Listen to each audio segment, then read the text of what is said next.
The pictures of swinging wooden doors, batwing partitions, sawdust floors, and rows of dusty bottles adorning illuminated shelves are often the first things that come to mind when we think of iconic saloons from the Old West.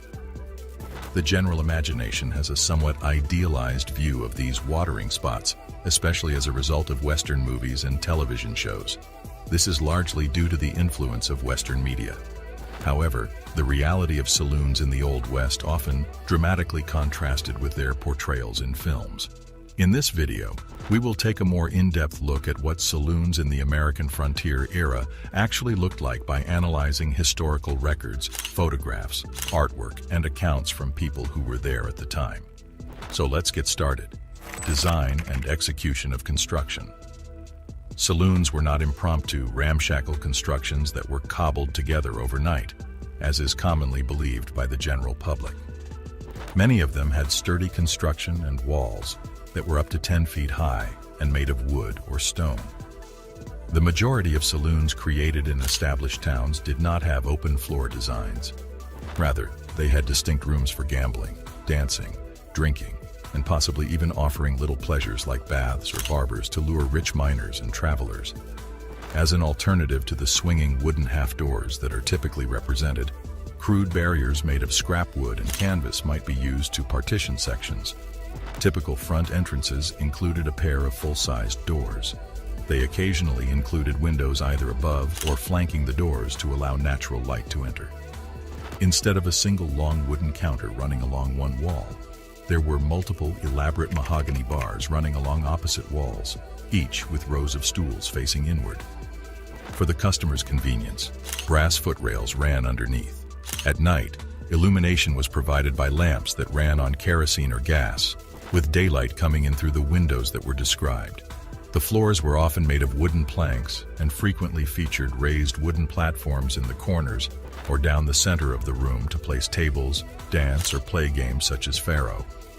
The layout of saloons in sparsely populated boom towns and mining camps sometimes resembled that of a Google Doc. It consisted of a single open space rather than a number of different partitions. Despite this, they attempted to make an impression with polished wood features, and they demonstrated the economic success and tenacity of their owners to build permanent fixtures in otherwise transitory settings. Customers who took their time and brought friends and family members along to try their luck were the key to the saloon's continuous success and handsome growth throughout the years. Interior furnishings.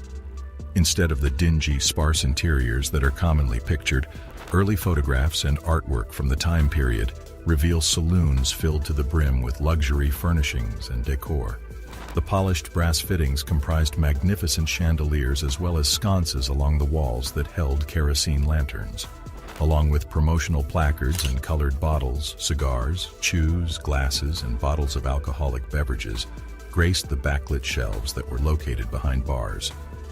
Walls were covered in wallpaper in the Victorian-era style, which was sometimes printed artistically and had stenciling or marbling around the edges and places of interest. Mirrors were hung behind and between the bars so that the inside appeared brighter and more spacious.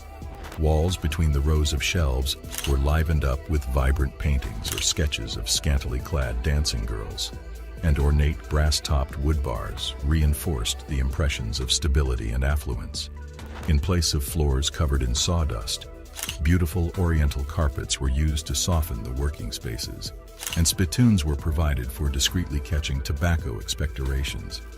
Private alcove seating rooms and lounges offered overstuffed and fringed velvet settees and armchairs for speaking quietly or making business dealings out of earshot of the casual population. These places were located away from the main seating areas. Card players and drinkers had entertainment into the wee hours of the morning, thanks to the table's immaculate linens and lamp chimneys, which enclosed candles or small kerosene lamps and provided light. Pianos, string ensembles, and later graphophones provided musical entertainment that encouraged celebration. The profits obtained allowed for continuous improvements and the replacement of worn furnishings in order to maintain the reputation and comfort of the establishment. Decorative elements on the surface. In contrast to the bare pictures of plain plank buildings that are commonly associated with saloons, many of these establishments featured elaborate barkeeps and signs advertising their trade and social atmosphere.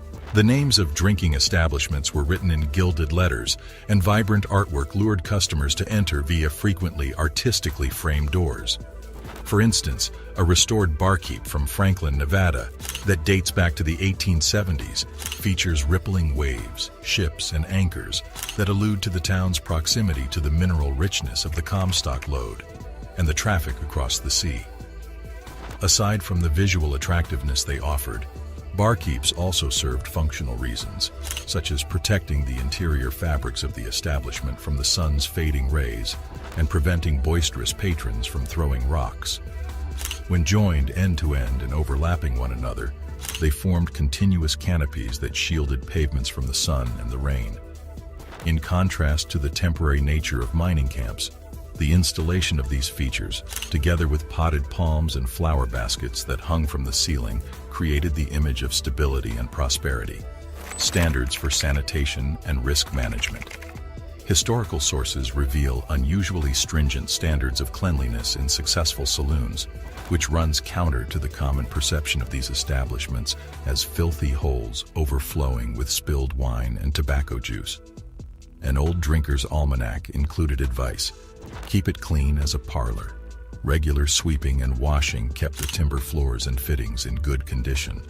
Zinc-lined troughs were effective at cleaning up spills, while brass cuspidors captured expectorations to make emptying quicker and easier. The constant washing of glasses was made possible by the running water, and the thick glass preserved the liquid stocks. On the premises, there was a stringent ban on the use of firearms, as well as a prohibition against fighting and disruptive behavior. Rule violators faced instant expulsion or incarceration, thanks to the presence of paid bouncers or local law officers brought in to maintain order during busy periods. It was imperative for well-ordered saloons catering to miners and travelers who hoped to strike it rich to have reputations prioritizing hospitality over violence, or they risked losing the business of sensible customers. The reality shattered preconceived images of a rowdy saloon from the Old West.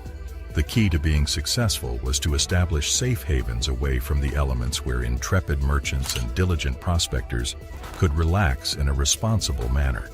Historically authentic images show that saloons cared as much about their customers' health, safety, and comfort as they did about generating a profit, despite the fact that each business confronted its own particular obstacles during times of raucous boom.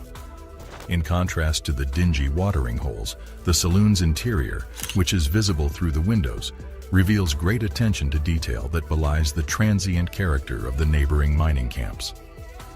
Let's not overlook the role of the saloon or dancehall girl, whose duty was to illuminate the nights of lonesome men yearning for female companionship.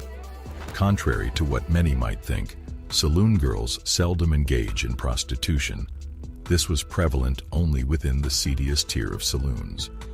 Although respectable women often deemed these saloon girls as having fallen, their job was to entertain the guests, singing, dancing, engaging in conversation, and perhaps flirting with them a bit, inducing them to spend more in the bar, fostering drink purchases and game participation. Not all saloons employed saloon girls. For instance, on Dodge City's north side of Front Street, which upheld a respectable reputation, firearms, saloon girls, and gambling were strictly prohibited. Here, music and billiards were featured as the chief amusements to accompany drinking.